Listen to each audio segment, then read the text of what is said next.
What do you want to be when you grow up? A not uncommon question to pose to a group of adolescents approaching the end of high school. But in Mark Myers' My Friend Dahmer, the words reverberate chillingly thanks to its now notorious, principal subject. Sitting uncomfortably with the knowledge of what Jeffrey Dahmer would become in his adult years, it is the suggestion, illusion and all that is hinted at and withheld in Myers' film which leaves a traumatic mark. It is all that doesn't happen, all that we expect but which does not transpire, and the sense of unnerving dread felt throughout that creates moments of heart-stopping anguish. We are witness to the calm before the storm, the formation of one of America's most notorious serial killers. Jeff, a magnetic, deeply disquieting Ross Lynch, is a simple, admittedly unusual young man whose troubled personal existence couples with an innate evil to create a monster.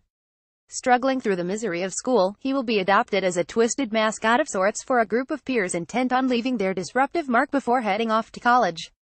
The school environment is more Richard Linklater's Dazed and Confused than Gus Van Sant's Elephant, and this colorful, frequently playful and comic aesthetic jars devilishly with the black, sadistic heart that beats to the drum of Dahmer's growing rage.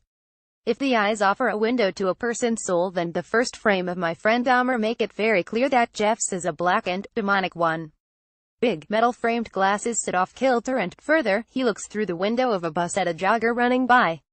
Breaking through these fragile layers of glass over time, we come to learn Jeff's true nature, but even at this early stage his deadened gaze betrays murderous urges. The lone runner on the road outside will fall prey to his stares several times throughout the film, but there are smaller fish to fry to begin with, and animals to dissolve in acid. "I pick up roadkill, but I'm trying to quit," says Jeff to neighbors who label him a freak.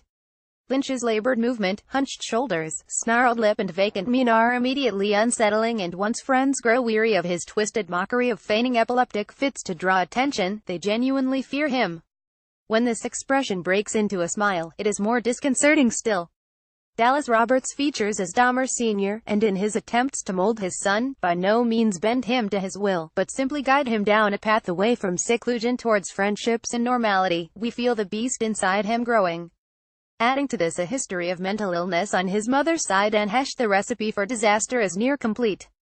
Marital disintegration, the lack of a support system, and being goaded into more ludicrous acts only pile further momentum behind a snowballing impulse to do wrong, to commit heinous atrocities. The pacing of Myers' film sometimes drags a little, but like a slow-moving train heading for the end of the line, we can see the danger ahead and are powerless to prevent it. This frustration, and a gripping central performance, make My Friend Dahmer a film you can't pull your eyes away from. For our full coverage of this year's BFI London Film Festival, simply follow this link. Matthew Anderson at behind_thescenes.